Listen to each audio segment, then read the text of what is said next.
আসসালামু আলাইকুম। আশা করি সবাই ভালো আছেন। সবাই আরেকটা নতুন ব্লগে অনেক অনেক স্বাগত জানাই। আজকে ইফতারের জন্য আর কি করতেছি, বড়া। তো এটা হইতেছে কলার মুচার বড়া। আমার ঘরের পিছনে যে গাছের মধ্যে কলার মুচা হইছে, এই কলার মুচাটা আজকে পাচ্ছি পায়রা, এটা দিয়া বড়া বানাইতেছি ইফতারের জন্য।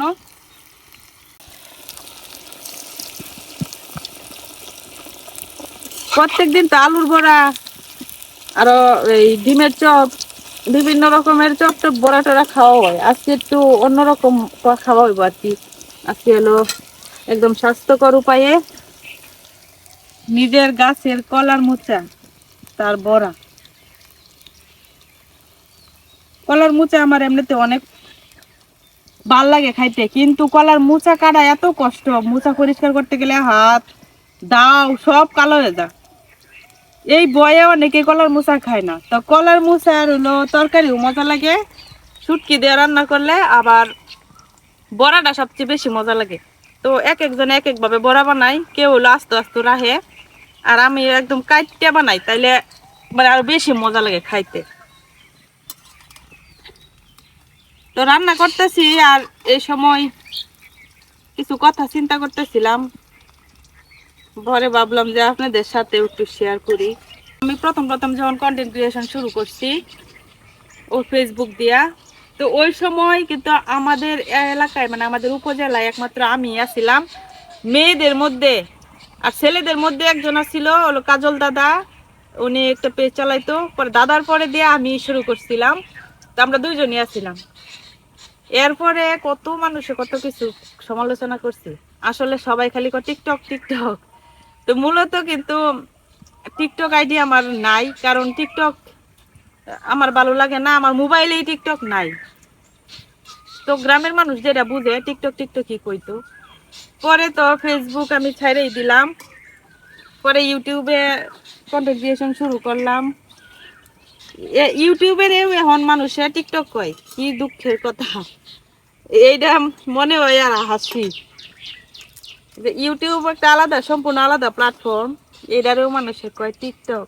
আর এখন ঘরে ঘরে মানে আমাদের গ্রামের উপজেলার এমন কোনো ঘরে এমন কোনো মানুষ বাদ নাই যে পেজ নাই বা ফেসবুক আইডি নাই, যেটার মধ্যে সে ভিডিও ক্রিয়েশন করে না। এখন সবাই সহজভাবে নিছে। এখন আমাদের গ্রামের প্রত্যেকটা মানুষও এই জিনিসটাকে খুব সহজভাবে নিছে, যার কারণে কেউ নেগেটিভ চিন্তা ভাবনা করে না। কিছু মানুষ আছে মানে মূর্খমির কারণে মানুষের ভালো দেখতে পারে না, আর কিছু মানুষ আছে জানি না বুঝছেও মানুষের ভালো দেখতে পারে না। তো এরকম মানুষ আমি অহরহ দেখি আমার আশেপাশে, যারা মানে শুরু থেকে আমার ভালো দেখতে পারে না, তারা কিন্তু এখনো দেখতে পারে না। আরো কিছু মানুষ আছে নতুন নতুন সৃষ্টি হয়েছে, যারা আমার ভালো দেখতে পারে না, সহ্য করতে পারে না আর কি। তো মনে করেন তারার উদ্দেশ্যে কিছু কথা, শুধু শুধু আমার পিছনে মানে কলকাঠি না, এটা কোনো লাভ নাই। কারণ আমি এমন জায়গা থেকে উঠে গেছি যে জায়গায় কলকাঠি মানুষের লাড়তে লাড়তে ওখান হয়রান হয়ে গেছে মানুষ। ওখানে লাস্টে ঘুরা গেরা মানুষ দেখছে যে না, আমি তো মানে হুদাই হুদাই লাকির পিছনে কলকাঠি লাড়ছি, হ্যাঁ তো কোনো অন্যায় করছে না আসলে। তো এখনো আছে কিছু কিছু মানুষ আমার পিছনে কলকাঠি নাড়ে, আমি কি করি না করি, কি খাই না খাই, এগুলা নিয়ে আমার মানে কিছু মানুষ আছে যারা ঘুমাইতে পারে না। আসলে যারা আমার নিয়ে এত সমালোচনা এত চিন্তা ভাবনা করে, আমি কিন্তু তারার কথা গুণাক্ষরেও মনে করি না। মানে আমার সময় নাই মনে করার মতো, কারণ আমি পরিশ্রম করি, আমি যতটুকু সময় পারি পরিশ্রম করি, পরিশ্রম করার পরে একটু রেস্ট করি, তখন দেখা যায় যে আমার চিন্তা ছাড়া আমি অন্য কোনো চিন্তা করতে পারি না। তো যারা আমার নিয়ে চিন্তা করে তারা হয়তো ভাবে যে আমিও মনে হয় তাগরে বিরাট চিন্তা করি, আর তারার কথা মনে খালি চিন্তা করি যে কি কইলো আমারে লে কি সমালোচনা করলো। আসলে আমার কিন্তু সময় নাই তারারে নিয়ে সমালোচনা করার বা চিন্তা করার। আর সমালোচনা কারা করে, যারার কোনো কাজকর্ম নাই, নিজের জীবনে ব্যর্থ, নিজের জীবনে কোনো কিছু করতে পারে নাই, মানে নিজের লাইফটা শুধু খায়া দায়া ঘুমায়া কাটাইতেছে, কোনো কিছু করতে পারছে না, তো আজাইরের সময় আছে তারা, তখন দেখা যায় যে অন্য মানুষের ভালো চলা, অন্য মানুষের সাকসেস, অন্য মানুষ একটু হাসি খুশি আছে, এগুলা তারা হজম করতে পারে না। তখন তারা এগুলা নিয়ে চিন্তামগ্ন হয়ে যায়, ডিপ্রেশনে চলে যায়। কোনো সুস্থ মস্তিষ্কের মানুষ কখনো কারো পিছনে কলকাঠি নাড়ে না, কারণ তার নিজের জীবন নিয়ে এসে চিন্তা ভাবনায় ব্যস্ত থাকে। অন্য মানুষের জীবন নিয়ে মাথা ঘামানোর মতো সময় কোনো সুস্থ মস্তিষ্কের মানুষের নাই, আমি যেটা মনে করি আর কি। তো যদিও আমার ছোট মুখে এত বড় বড় কথা আমি কোনো সময় বলবো এটাও ভাবি নাই, আর আমার বলার প্রয়োজনও মনে করি নাই, কিন্তু মানে আশেপাশের কিছু কিছু মানুষের চিন্তা ভাবনা, কথাবার্তা শুনে মানে হাসি আসে। তো ভাবলাম যে আমি একলাকে লিগে হাসতাম, আপনাদেরকে একটু বলি, আপনারা একটু শুনেন, একটু হাসেন। মানুষ তারা নিজেরা অনেক চালাক মনে করে, আসলে তাদেরকে যে আমি পাত্তাই দেই না, এটা তারা তো একবারও ভাইবা দেখে না। অনেকেই মনে করে যে ভিডিও বানাই কত নাকি সহজ, আর ভিডিও বানাই এটা তো মোবাইলটা ধরলেই হয়েছে, ক্যামেরাটা ধরলেই হয়েছে, তাইলে মনে হয় শেষ। তো এই জন্য মনে করে যে হুদাই খেলিকা ভিডিও বানা, এই মানে নানান ধরনের কুচিন্তা ভাবনা আর কি।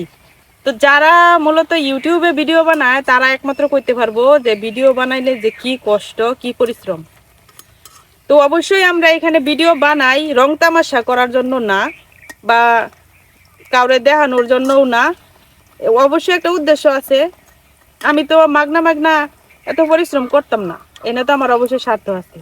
তো আমরা ইউটিউব থেকে কিছু না কিছু পাই, যেগুলা দিয়ে আমরা চলতে পারি ভালো মতো, কারো কাছে হাত পাতা লাগে না, কারো কাছ থেকে 2 টাকা চাইয়া কোনো কিছু করা লাগে না। যেহেতু চাকরি করি না, তো একটা কিছু তো করা লাগে। এরকম না যে ঘরে বসে বসে খাই, ঘরে বসে বসে অন্যেরটা খায়া খায়া মানুষের কুচিন্তা নিয়ে বসে থাকি, এরকম না। নিজে ইনকাম করে 1 টাকা খাওয়ার ও যে শান্তি, এটা কেউ যদি টাকার উপরে শোয়াও রাখে ওইটার মধ্যে পাওয়া যেত না। আমি নিজের ইনকামে যদি একটা চকলেটও খাই, এটাতে আমার কেউ কোনোদিন খোটা দিত না। তো দেখা যায় আমি ইউটিউবিং বা অনলাইনে আসার আগেও নিজে ইনকাম করে চলছি। এরকম না যে আমার ফ্যামিলি এতটাই আর্থিকভাবে দুর্বল যে আমরা খরচ দিতে পারে না, চালাইতে পারে না, এরকম না। কিন্তু আমার আমার বড় ভাই নাই, যার কারণে আমরা চেষ্টা করছি যে যেহেতু পড়াশোনা করতেছি, তো আমার ফ্যামিলির চাপ দিতে চাই না।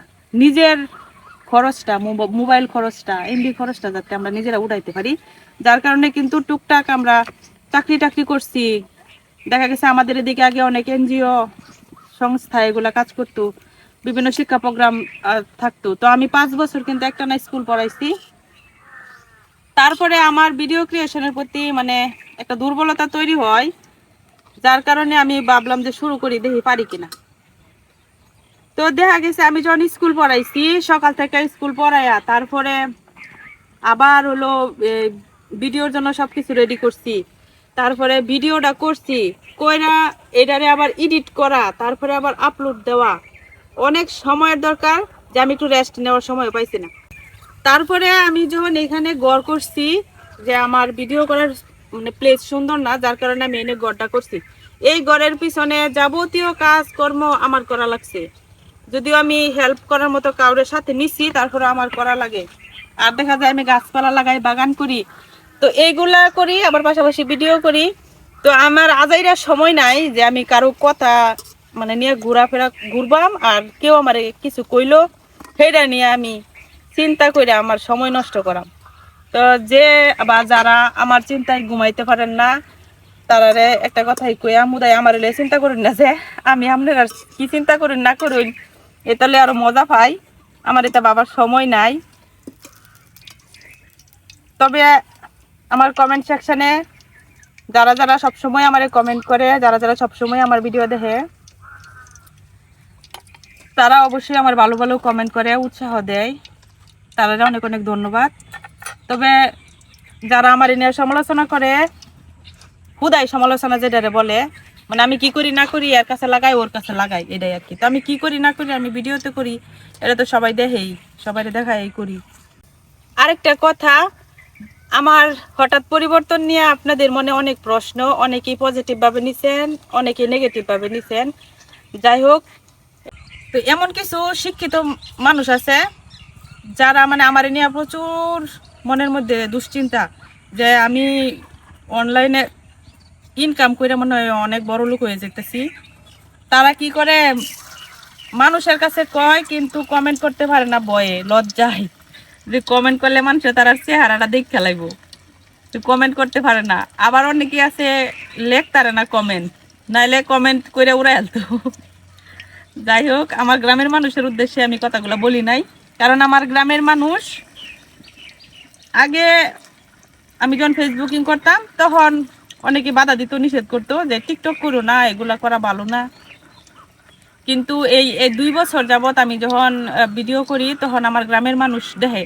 আর আমি যে এই যা ঘরটা করছি এটা একদম খোলামেলা জায়গায়, যে দিক দিয়ে সবসময় আমার গ্রামের লোকজন চলাফেরা করে, সবাই জানে আমি কি করি।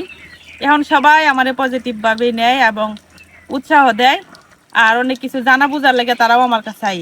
তো এটা আমার খুব ভালো লাগে যে তারা এখন মানে বুঝতে পারছে। তো এটাও একটা মানে পরিস্থিতির সম্মুখীন হই। তো এই বিষয়ে আমি আপনাদেরকে পরবর্তীতে যখন আর কি বলার মতো সুযোগ পাইম তখন আপনাদেরকে জানাইম। আমি এখন আমার বলার মতো পরিবেশ নাই, তো এইটুকুই বলার। যাই হোক, অনেক কথা বললাম, কথা বলতে বলতে এদিক দিয়ে আমার বড়াও বানানো প্রায় শেষের দিকে। তো আমি কিন্তু কথাগুলো সবার উদ্দেশ্যে বলি নাই, যার উদ্দেশ্যে বলছি সে অবশ্যই বুঝে গেছে, আর কিছু বলার নাই।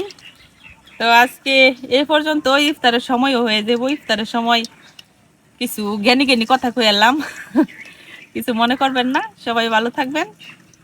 আজকে এই পর্যন্তই। আল্লাহ হাফেজ।